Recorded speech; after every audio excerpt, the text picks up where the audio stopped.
কোরবানির টাকাটা কোনো গরিবকে দিয়ে দিই, গাজায় যারা আছে ক্ষুধার্ত আছে তাদের জন্য দিলাম, অথবা বন্যার সময় প্রশ্ন উঠেছিল, গত বছর প্রশ্ন উঠেছিল যে বন্যার্ত যারা আছে তাদেরকে যদি আমরা কোরবানির টাকাটা দিয়ে দিই তাহলে তো তাদের উপকার হয়। এটা কি করা যাবে? প্রশ্নটা খুব সুন্দর এবং প্রস্তাবটা অনেক সুন্দর, কিন্তু বাস্তব কথা হলো যে আমরা কিন্তু মানুষ, আমাদের রব আল্লাহ তাআলা যখন যে হুকুম আছে সেই হুকুম পালন করাটা হলো আমার দায়িত্ব। ইবাদত কাকে বলে? আল্লাহ তাআলা যখন যে হুকুম আছে সেই হুকুমটাকে পালন করা হলো ইবাদত। যখন আল্লাহ তাআলার পক্ষ থেকে বলা হয়েছে যে তুমি তোমার সম্পদ থেকে কোরবানি দাও, তখন আমাকে কোরবানি দিতে হবে।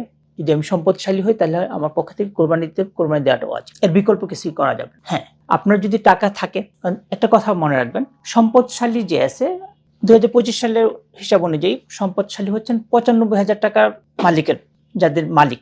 95,000 টাকা যার কাছে আছে, সে যদি 20,000 টাকা দিয়ে একটা কোরবানি দেয়, এর বাহিরে কত থাকতেছে? 75,000 টাকা আরো রয়ে যাচ্ছে। তাহলে এই 75,000 টাকা থেকেও তো সে ইচ্ছে করলে দান করতে পারে। তাহলে কেন কোরবানিকে বাদ দিয়ে চিন্তা করতে হবে? কারণ আমরা কিন্তু বলতেছি যে সম্পদশালী নিত্য প্রয়োজনীয় এবং ঋণের বাহিরে তার অতিরিক্ত সম্পদ। এটা যদি অতিরিক্ত সম্পদ তার কাছে থাকে 95,000, তাহলে সেখান থেকেই করুক না। কেন আমাকে কোরবানির দিকেই তাকাতে হবে, কোরবানি বাদ দিয়ে চিন্তা করতে হবে?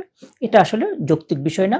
এবং সবচেয়ে বড় কথা হলো শরীয়তের নির্দেশ হলো কোরবানি করতে হবে, কোরবানিটা ওয়াজিব। আর সাধারণ দান করাটা এটা হলো নফল, নফলের জন্য ওয়াজিব বাদ দেওয়া যাবে না। আল্লাহ তাআলা আমাদেরকে সঠিক বুঝ দান করুন যেন আমরা কোরবানির সময় কোরবানি করি এবং নিকটাত্মীয় বা যারা অভাবী আছে তাদের সাহায্যে আমরা এগিয়ে আসি। আল্লাহ তাআলা তৌফিক দান করুন।